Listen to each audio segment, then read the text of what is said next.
Well, I've been listening and reading a whole bunch of stuff about the national monuments that President Biden has declared, laid out, and everything. And I've been paying attention to all these appropriations of money for the Ukrainians and stuff. Well, I've mentioned a few times that the Democratic and Republican parties are criminal organizations, similar to the mafia bosses of old New York and whatever, Sicily over there, and by Italy and stuff. Well, it's amazing. Everybody's going after uh, Trump and all this kind of stuff, and I really don't care because when you look at them, if you was to put them under a microscope and look, there's about there's probably at least 420 of those people back there that are elected to office in Washington that are as crooked as a corkscrew. So it don't matter. They're all pretty much the same because they belong to this big gang and they've got up into the elite of this big gang. Doesn't matter what state they're from. They're party people. They're gang members, except for a couple or three independents, a couple of guys that stand up and do what they say, and for some reason their constituency believes them, and they argue against the party and the party politics.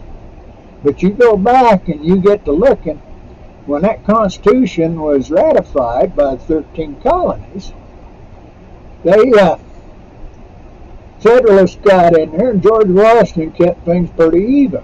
Everybody was sorting stuff out. Well, you get in there and you get Adams elected after the first 8 years as president, and the Federalists were upset because they didn't get their royalty, they didn't get their control over all the states and everything that they wanted.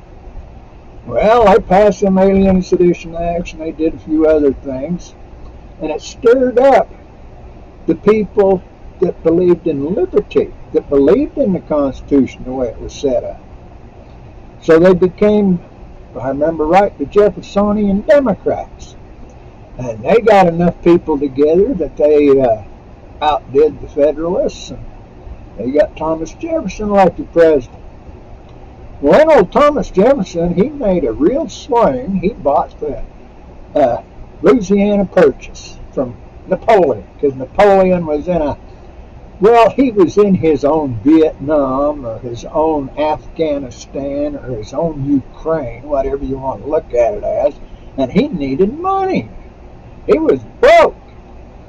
Okay, Jefferson got Louisiana Purchase, and then Federalists, they said, ooh, look at all that land that we own now. Oh, we got that. They forgot one thing, and they didn't want the public to realize it, and the public don't realize it. All the money in the Treasury belongs to the tax-paying legal citizens of the United States. Now, there's one thing. Now, let's see if I can find it here right quick, because I was Article 1, Section 9 puts limits on Congress. And down at the bottom of that, just before Section 10, it says,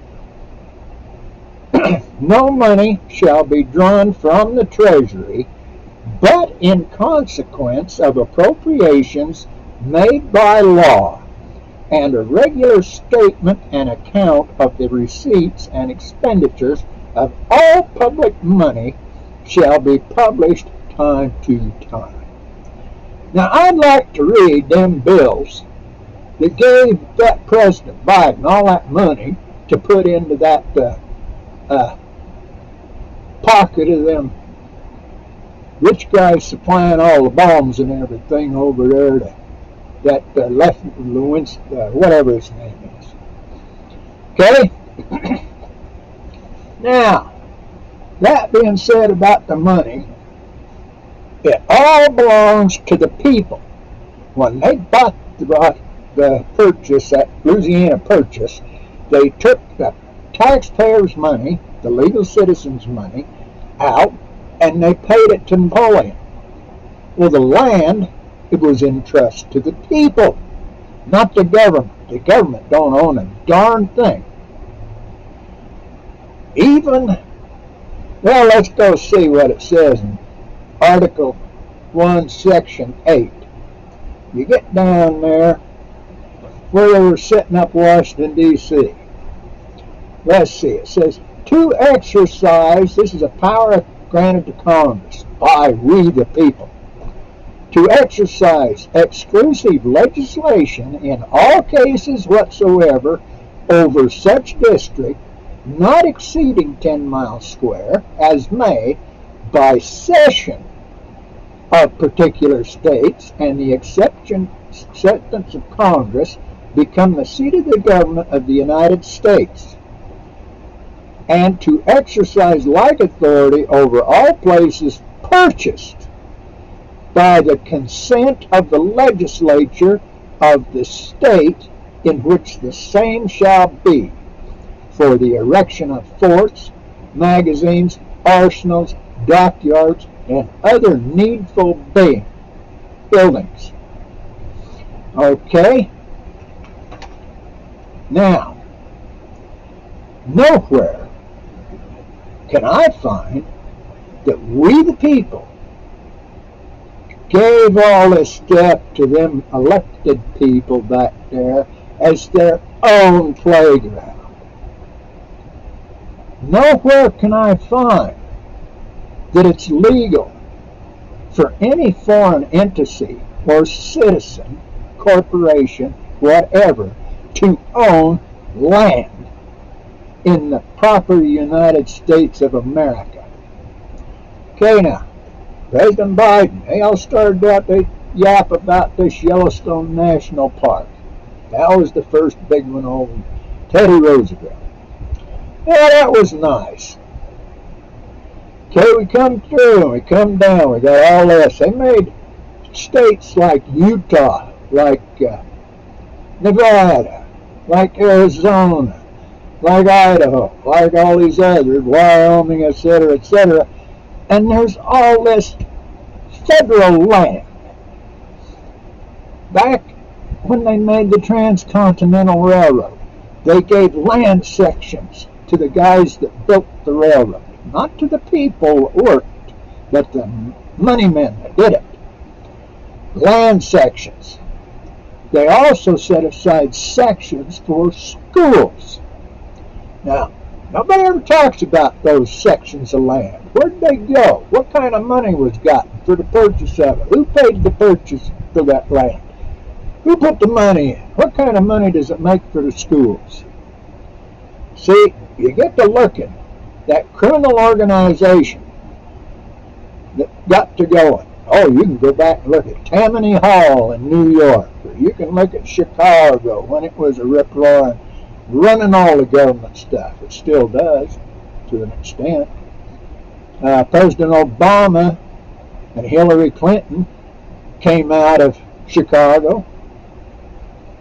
So, we go and check all this stuff out. I get a little heated because people don't realize what the government has done, what those elected officials have done.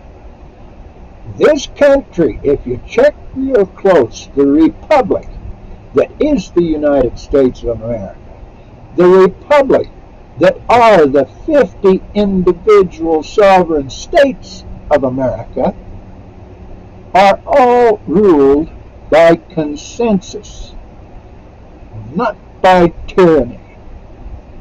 Nobody has the power to do that. But we the people. You go back and think about it. Consensus, okay, you got a little town. There's enough people there. They all agree with each other. They can come up with a consensus on how to build a street.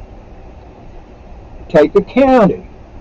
Well, it's good they're going to have to work hard, but if they work and they take and they pay attention and listen to the people, they can come up with a suitable way to lay out the county.